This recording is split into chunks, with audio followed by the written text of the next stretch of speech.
श्री स्वामी समर्थ. जय जय स्वामी समर्थ. काही सोपे उपाय व तोडगे. पाण्याने परिपूर्ण असलेला नारळ घेऊन आपल्या परिवारावरून ओवाळून नदीत वाहिले पाहिजे किंवा जाळून टाकला पाहिजे. पांढरा, काळा किंवा 2 रंगाची शाल गरिबांना दान करा. हनुमान मंदिरात जाणे व सकाळी हनुमान चालिसेचे पाठ करा.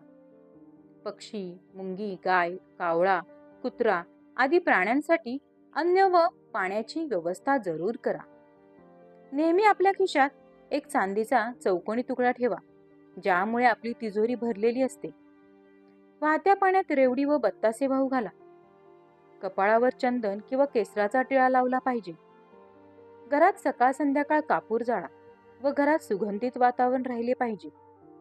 रात्री तांब्याच्या पेल्यात जल भरून डोक्याजवळ ठेवा व सकाळ झाल्यावर बाहेर फेकून द्या. दररोज कुत्र्याला पोळी खाऊ घाला.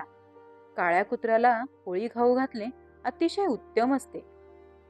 बुधवारच्या दिवशी कन्यांना हिरव्या रंगाचे वस्त्र व बांगड्या दान करा.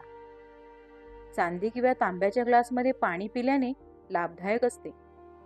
वास्तुदोष मिटवण्यासाठी कापूर खूप शक्तिशाली मानले गेले आहे. जिना, टॉयलेट किंवा द्वार कुठेही वास्तुदोष असेल तर या ठिकाणी एक कापूरवडी ठेवली पाहिजे. झोपताना आपले डोके सदैव पूर्व दिशेला असले पाहिजे. तांब्याचा जुना शिक्का घेऊन त्याला मध्यभागी छिद्र केले पाहिजे व त्याला लाल किंवा सफेद दोऱ्यात बांधून गळ्यात घालणे. नेहमी आपल्या घरात देशी गूळ ठेवा. गूळ वेळोवेळी खात राहा आणि आपल्या परिवारातील सदस्यांनाही द्या. व्हिडिओ आवडल्यास चॅनलला लाईक करा, शेअर करा आणि सबस्क्राईब करायला विसरू नका. श्री स्वामी समर्थ. जय जय स्वामी समर्थ.